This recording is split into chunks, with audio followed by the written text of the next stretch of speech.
Welcome to Mid-Century Living, your weekly nostalgia podcast about the best of technology and culture from the mid-20th century.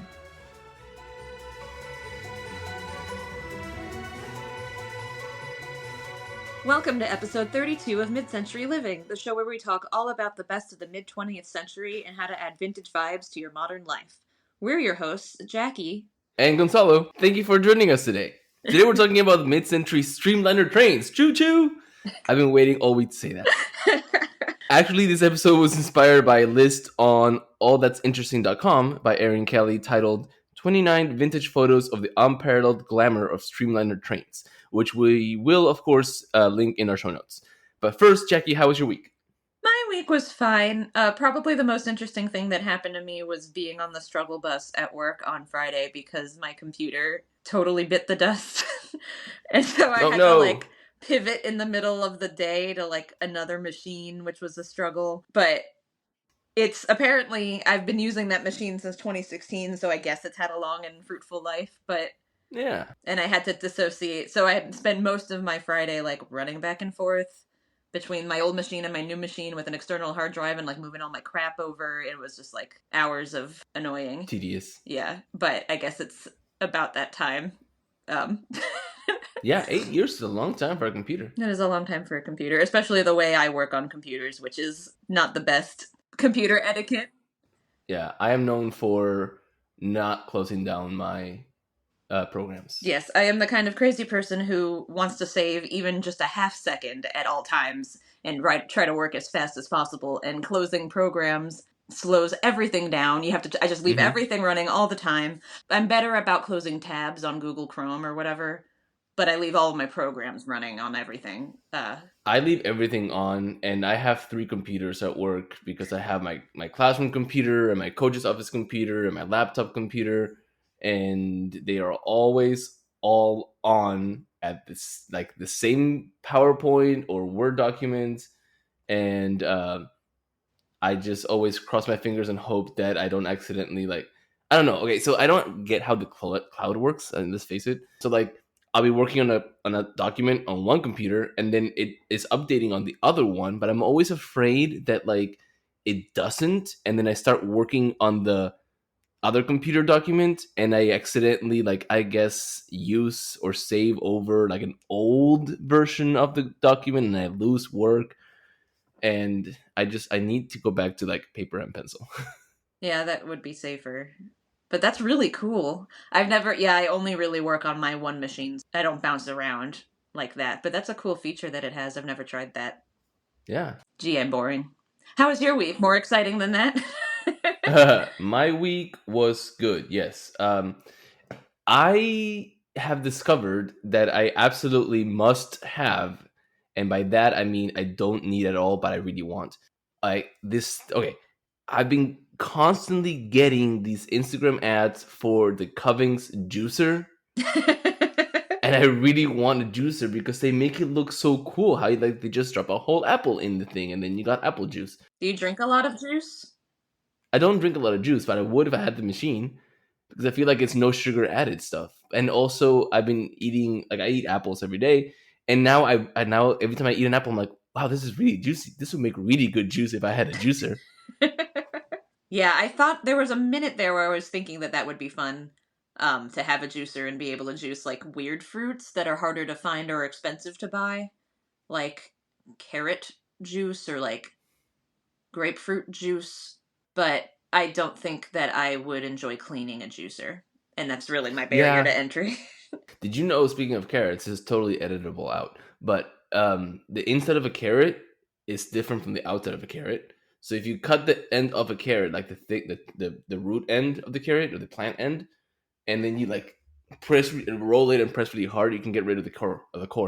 You can just pull it out. But why? So you can fill it with cream cheese? I don't know, just because it's cool. It's science. You're getting rid of the you're breaking down the membrane that connects the 2 pieces of tissue of the fruit. Well, if I get bored later, I'll try that, because I actually have carrots on my shopping list for this week. But yeah, I knew that core was different only because of the, if you buy the rainbow carrots, some of them, the core is a different color than the outside. I did not know that was a thing. Rainbow carrots? Yes. Oh, well, once you get the rainbow version of a vegetable, you can't go back because you'll just be sad that your food isn't prettier than it is. Well, I, as a kitchen appliance enabler, support your decision to get a juicer and want to hear all about it. Yes, but it's like they're like starting at $500. Temu has a version that was $60, and I was like, "Ooh, this is tempting," but it's Temu. Could you start with a cheaper juicer just to see if you're like actually a juice person, and then upgrade to the good juicer later? No. I want the one from the commercial. Fair enough. If this was the like early to mid 90s, this would be a commercial on the at 11 at night that says for 4 easy payments of $100, and I would so have done it already. Well, But anyway, yeah, I don't know. I'm still kind of, I don't know. I'm fighting with my enabling instincts and my being super cheap.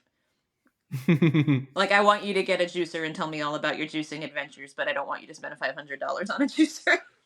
yeah, So no, I don't know. I don't know how to support you. I guess I should probably talk you out of it. Don't get the juicer. Yes. Okay, done. Well, if that's all that's going on with us this week, then I guess we should get on with the show now. Yes, let's get on with the show. So, according to Dr. Sheldon Cooper, quote, I like all kinds of train. Steam, diesel, coal, elevated, bullet. I defy you to name a train I don't like. Quote, well, Dr. Cooper, you did not mention the Streamliner Train. Although, as we'll find out, they're all diesel trains, so maybe he did. Okay, so as a history teacher, I have to bring the history into this episode, right? So I'll be quick. But trains, right? They started really way back ago. I gotta bring James Watt into the story because he perfected the steam engine, which then propelled Britain and by extension the world into the Industrial Revolution. Because the steam engine was huge for allowing machinery to run in factories and for the development of ways to move goods back and forth from factories to cities, aka the steam train, right? Right. In the US, which is where we're going to focus the majority of this episode, the first steam train made its way to us here in August of 1829, and it was named the Stourbridge Lion. By the 1860s, railroads were connecting much of the USA, replacing the canals as the first choice mode of transportation for infrastructure, meaning transport of goods. By 1869, the Union and Central Pacific Railroads completed the Transcontinental Railroad, finally connecting the east and west coasts of the USA. And as the USA grew, so did the railroads, leading to what's known as the Golden Age of trains in the USA. Neat. Yeah. And this was basically when passenger trains started being more of a thing. It lasted from 1890s to 1930s, meaning the beginning of World War II. And as many as 9,000 inner-city trains connected cities across the country. But trains then... Okay, an article I read said they were mostly boring, which I disagree with, but for this episode, especially back then, what I feel like before there was something cooler that you could do, trains would be really exciting. Yeah. Like giant machine puffing smoke into the air it's much more interesting than walking. Yeah, it's very dramatic. Yeah, I don't think people were bored by that, but maybe we would be now. Well, what the article meant more than that for boring was that they were heavy, they were slow, they were powered by coal-burning locomotives, which used the heat to produce steam. The passengers were all made by Pullman because they had a monopoly on sleeping car service. They weren't very fast. They averaged 20 to 30 miles an hour, although there were some special breakthroughs getting them to 40. Yikes, that would take a while. Yeah. But steam trains, or conventional trains, started to become less and less used, and as the century got used to post-World War I, their government really pushed the automobile as method of transportation. Mm-hmm. Indeed, we actually covered some of the impact of the car and how it impacted life and influenced the mid-century in some of our previous episodes, notably episode 23, Mid-Century Suburbs. So for more on cars in the mid-century, go listen to that one. Yep. So trains are being overtaken by cars, the Great Depression in the 30s hits, and then several things happen. Everywhere industry is forced to change, companies had to make their mark and adapt to compete. often by beautifying everyday objects to make them more appealing. The Great Depression meant low economic activity. Hello, Unit 14 for my students, because that's what we're covering right now. Anyway, there's not much need for transportation of goods anymore, especially as we get into World War II, because there's no goods to transport. Railroad owners are switching to transporting or moving people instead. And this is where we get to that's why I call it the Streamliner episode. The streamlining is replacing these boxy shapes with curves and tapers, offers less air resistant, which means speedier travel. And it helps trains increase their speed because they get up to 80 miles an hour now. Interesting. So what are the Streamliner trains and when did they come into play? The original Streamliner trains got started by two guys last named Bud, but they were not related. I think they were distantly related, but they didn't know this. Anyway, Ralph and Edward. Ralph was the president of Chicago, Burlington, and Quincy Railroad, and Edward was a car manufacturer in Philadelphia. And they developed the prototype Streamliner train, which became known as the Burlington Zephyr. And this became a, quote, overnight success. And I quote that quite literally because when it debuted, it did its first voyage from dawn to dusk. So it was quite literally literally overnight. Yes. Cute. And this trip was from Denver to Chicago. And the conventional steam train from before the mid-century had a record of over 25 hours. The expected time for this new Streamliner train was 18 hours, and the Zephyr beat the record at an impressive 13 hours and 5 minutes. Wow. Yeah. For comparison, the Amtrak, which is the national train service in the USA, more about it later, has a train route from Denver to Chicago on the aptly named Zephyr 6, which takes 18 hours and 40 minutes between the destinations. Oh, well, shoot. So then that first one was even more impressive than what we do now. Yep. And so began, as Pennsylvania Railroad said, the fleet of modernism. That was difficult. You got it in the end. So, in mid-century, we have the Burlington Zephyr, which is the OG Streamliner train from the mid-century liners all came from, which was made out of corrugated stainless steel, which is lighter and stronger than materials in those traditional wood and hardened steel railroad cars from the mid-century trains. Its natural silver appearance and resistance to corrosion meant it didn't need regular maintenance. Cool. It's powered by a revolutionary diesel engine, which could reach speeds of 100 miles an hour, and gets renamed the Pioneer Zephyr as it enters regular service, and then gets superseded by the California Zephyr. Today, you can find the original Burlington Zephyr at the Museum of Science and Industry in Chicago, Illinois. Have you been to that?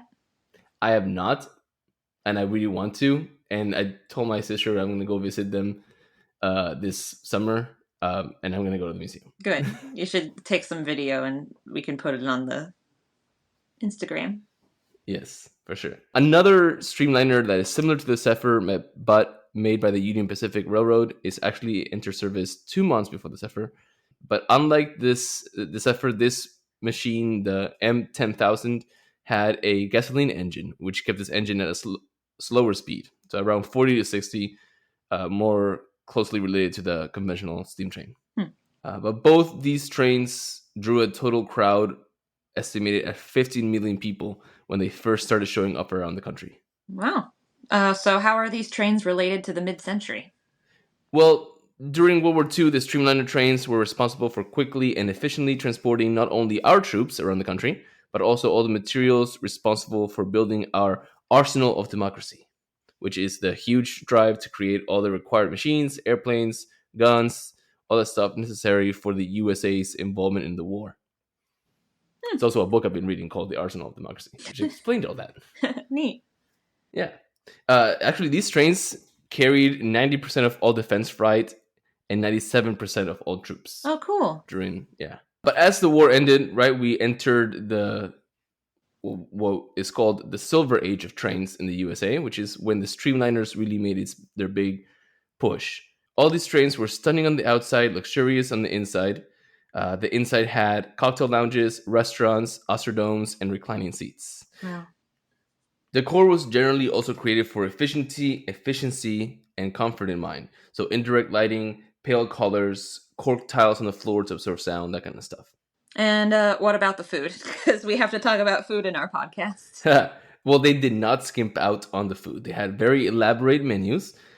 Things like roast prime beef, milk-fed chicken, boiled prime steak with mushroom sauce, vegetable dinner with poached egg, grilled lamb chops, all kinds of pies. Yeah. The menu I found had old-fashioned strawberry shortcake, brandy or sherry dates, sundaes, assorted ice creams, that kind of stuff. Wow. Yeah. And the mid-century streamliners usually had about 8 sittings each with a waiter, 4 cooks on the train, meaning there were 3 cooks and one who was renegated to dishwashing. And all the food was prepared on the train. Very cool. And these streamliner trains in the mid-century had many similarities. They had special cars. So they had a baggage post office car, they had coaches, sleepers, and then what are called the feature cars, which are the diners and lounges, that kind of stuff.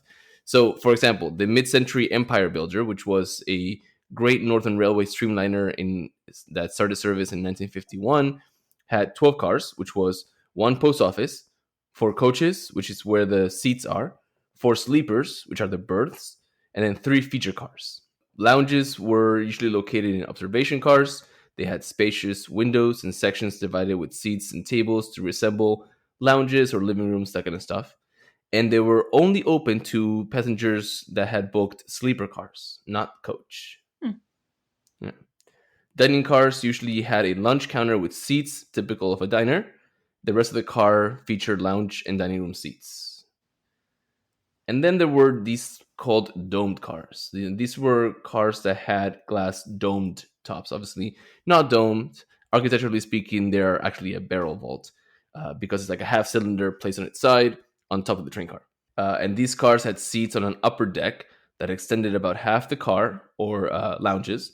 And the point was to have view of the outside world, usually like a cathedral-like feeling with lattice-style work on the glass ceiling. So as you are traveling through the countryside, you get to see the world outside. Oh, that's nice. Yeah. And these trains were so popular and so futuristic that General Motors named them the trains of tomorrow and predicted them to have electrical kitchens and telephone service as well. So mid-century streamliners were so much better than the conventional steam trains of the early 1900s.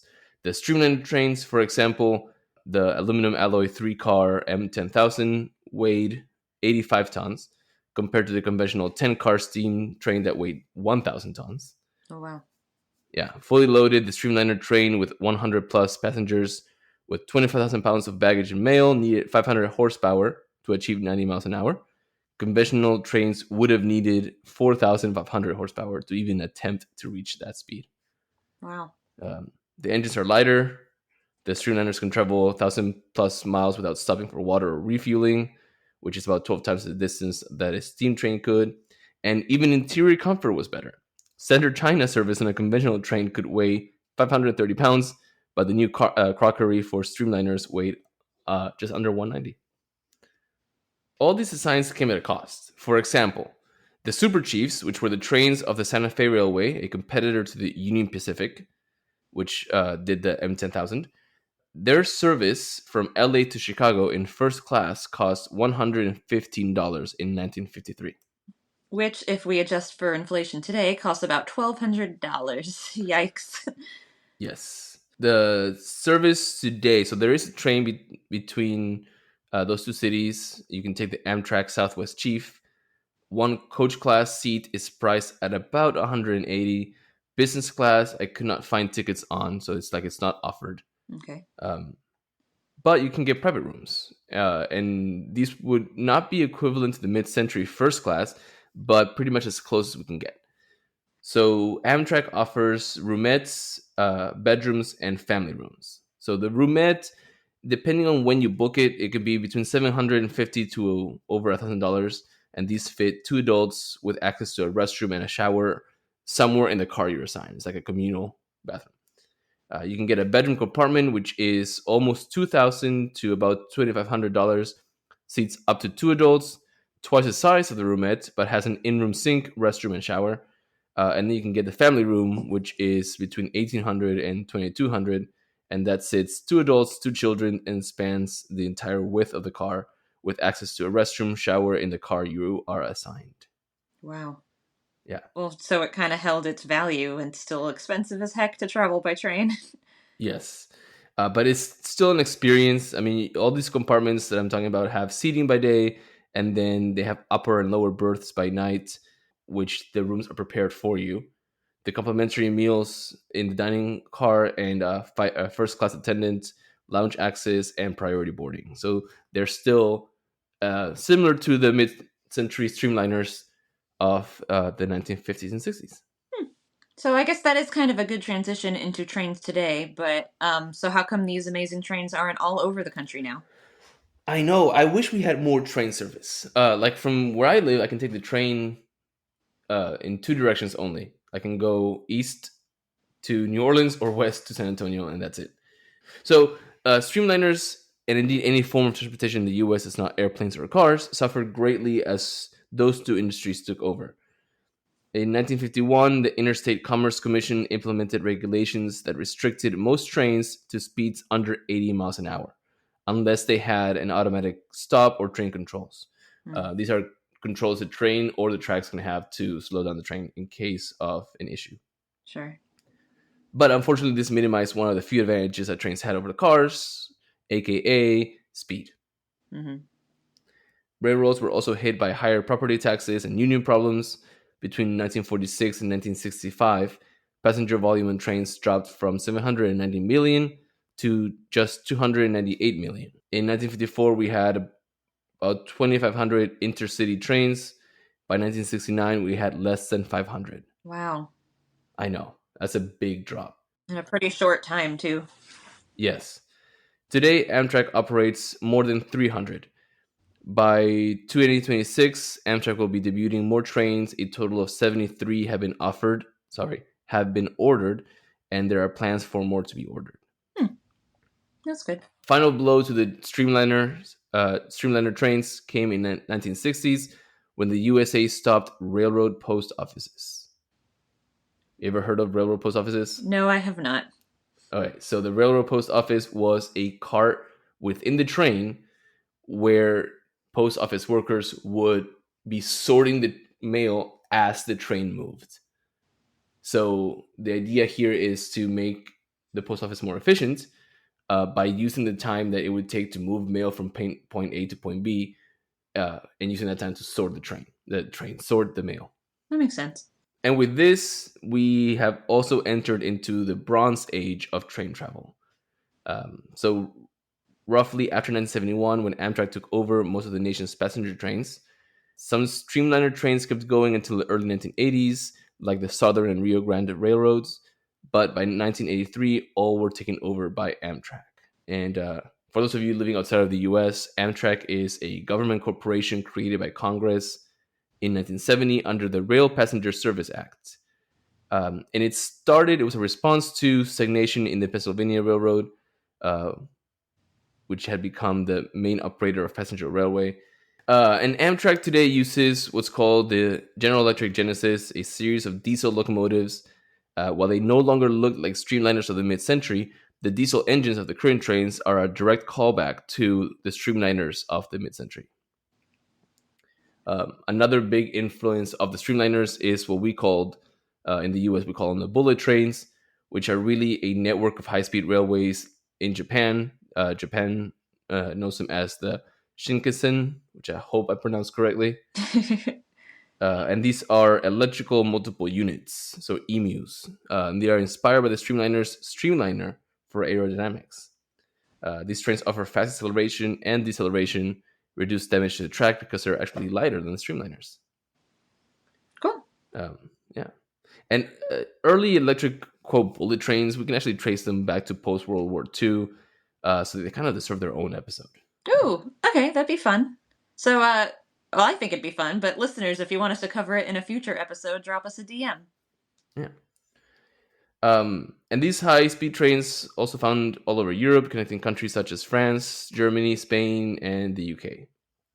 Have you ever ridden those? I know you used to live in Europe. No, I don't have a lot of train travel experience, honestly. I love Amtrak. I take it whenever possible. In the USA, Amtrak is also at the forefront of high speed rails, so we're still keeping the Streamliner train idea live. In 2019, the streamlined Acela, originally called the Acela Express, started operating. It operates along routes that were used by freight and slower regional traffic, capturing 83% of all air and train commuters between New York and Washington, D.C. in 2021. Hmm. Yeah. I know. I was a little surprised at that number. It is an increase. The year 2000, only 37%. So it's a nice little big increase. Cool. And this year, in 2024, the Acela will be replaced by the Avelia Liberty, which is designed for passenger comfort and for improved frequency and greater capacity than the Acela. So I'm going to predict here that we're going to go back to these lounges and this streamliner era, because it looks like we're already doing that to the train itself. And with Liberty, it looks like we're going to be doing that to the inside of the trains. Well, yeah, if more people like you are like looking at train travel as an alternative, they're going to make it really nice and enticing. Kind of trying to get people away from airplanes, I guess. Yeah.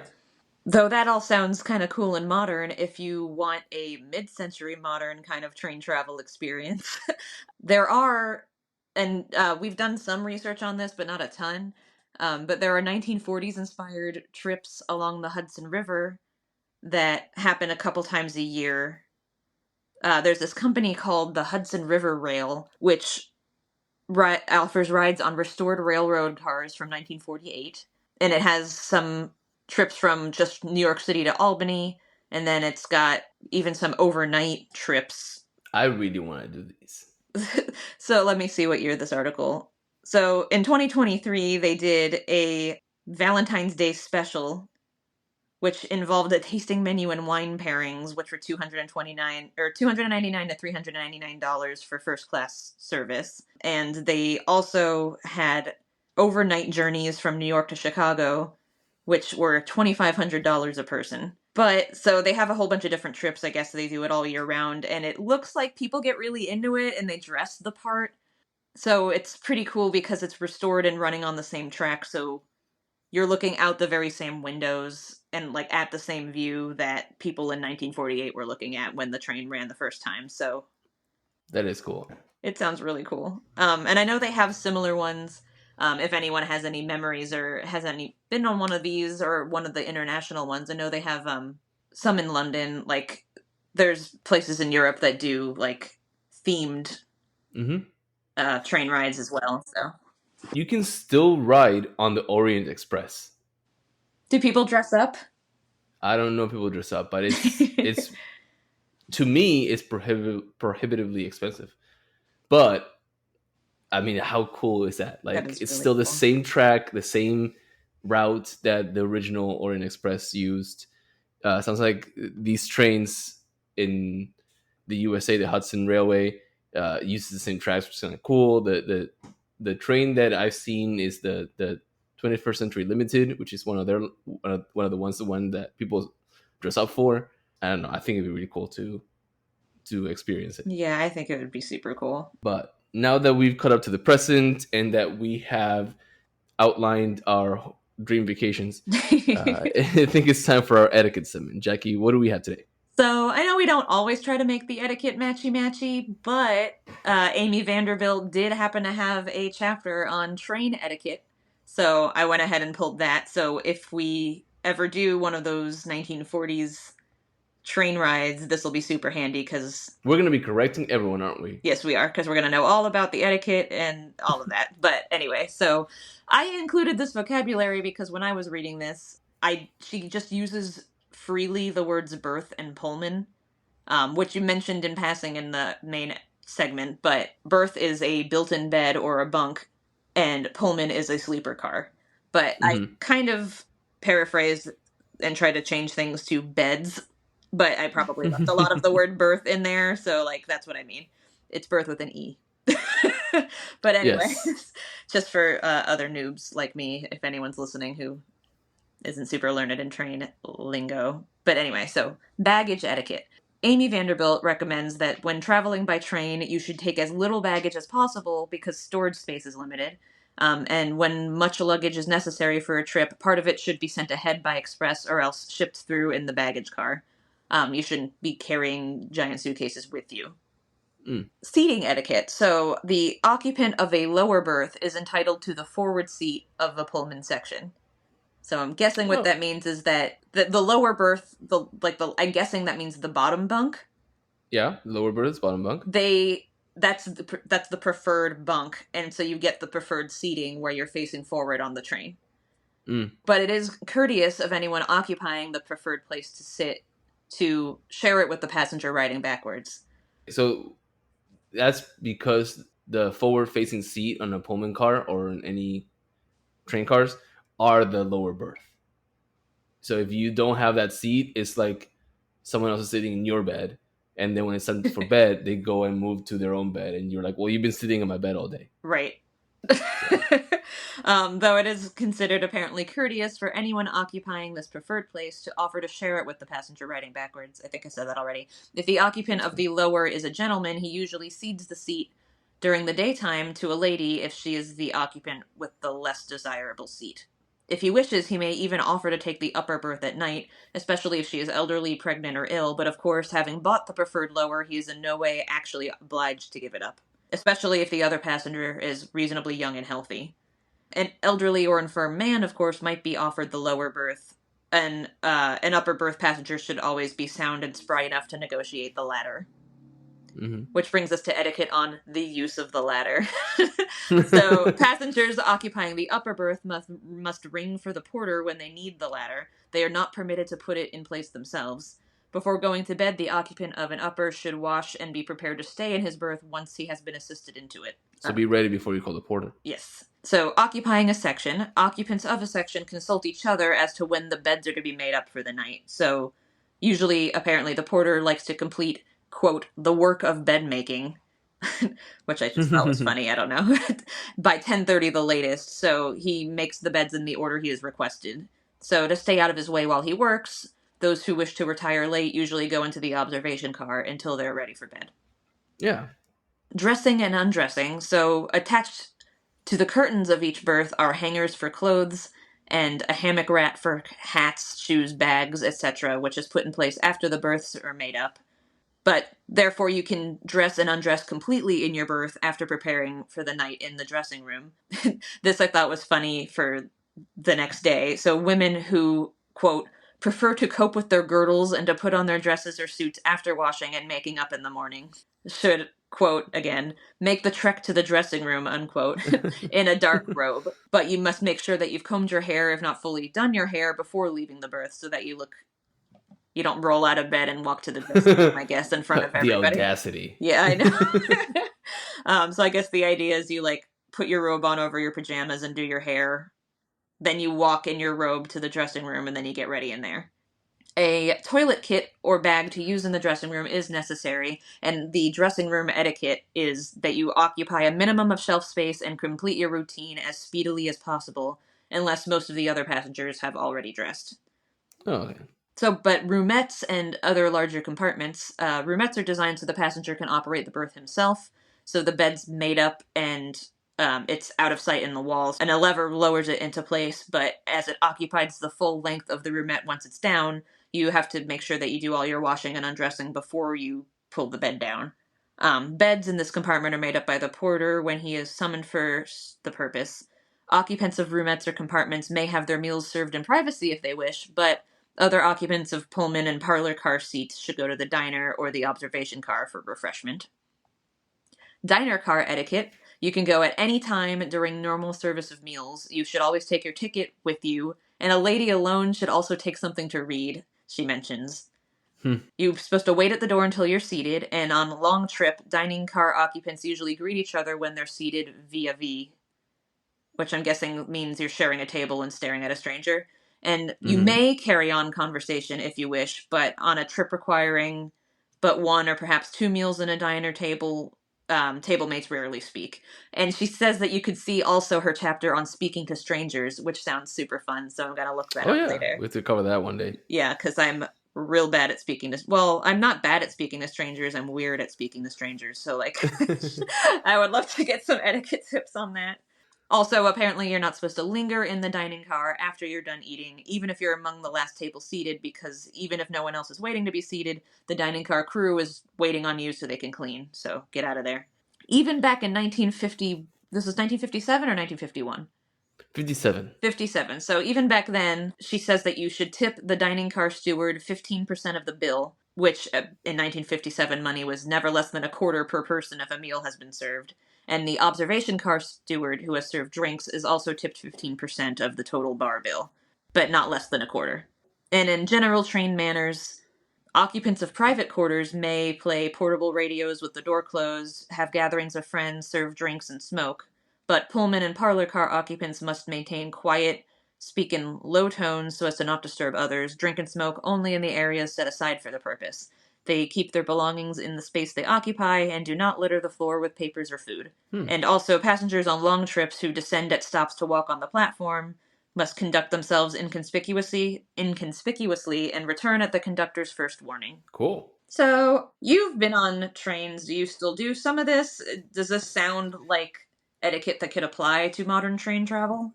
I think it definitely can. I've never taken an overnight train. I've always wanted to. But the roomettes, I totally agree with, because the roomettes in Amtrak, at least, are literally like, it's like two seats facing each other. So whenever you do the sleeping beds, right, the berths are down, one gets to the bottom, one's on top. It's literally like you open the door and hello, bunk bed. I like the idea of all these things. I think they're good things to have. I just fear that not everybody knows these etiquette. So like it's hard to like come up, like not keep up with them, because people aren't going to be doing it. Especially like the dining car, like the trains that I've been at, they haven't had assigned seating at dinner. So like no one sits with people they don't know, because for whatever reason in the US it's like rude to talk to people you don't know. Like I'm the guy who talks to people on the airplane, which I realize that I am like the low percentage of people who do that. But I always like talk to, like, as I walk in, I'm like, hey, to the flight attendants, and like talk, and like I'll say hello to the captains, and then like whenever I'm seated, if I'm flying by myself, I'm like talk to the people. I made really good friends with the guy that was sitting next to me in my last trip from, I think I was coming back from South Carolina. So I'm a talker. Yeah, I'm too awkward for that. So I guess in the dining car, do people linger? I guess I probably would if I were in the cheap seats. I'd be like excited to be in the dining car stretching my legs. Yeah. At the risk of sounding bougie, I typically travel business on Amtrak because the seats are wider and you get a meal included. Nice. So you have to pay for it.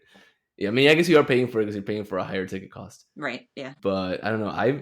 I'll stand usually because the Amtrak trains have the little diner counter. So I'll just like hang there and like get my food, and while I'm waiting, I'll talk to whoever's near me. It is kind of a social thing. Sure, I bet it is. So I approve of all these. Cool. I do too, but I also don't know any better. But I feel like I'm going to try to, if I ever do go on some sort of train ride, I will try to adhere to some of this etiquette. Yeah. And especially if I'm like the fish out of water on a train and I've never been on a train. I think we should keep these, and I think we should use these. Yes, I agree. I say approve. I say approve too, and here is the stamp. And with that, it looks like we have landed the train. Thank you guys all for listening today. If you've enjoyed today's episode, please subscribe to the show and tell a friend. You can also follow us on Instagram at MCL Podcast. This is the best place to send us feedback and episode suggestions, so send us a DM anytime. Yep. Thanks for listening, guys, and we'll talk to you again next week. Bye! Thank you for listening to Mid-Century Living. Please subscribe, tell your friends, and leave a review. We're available on Apple Podcasts, Spotify, or wherever you listen to podcasts. You can also follow us on Instagram at MCL Podcast. See you next Friday.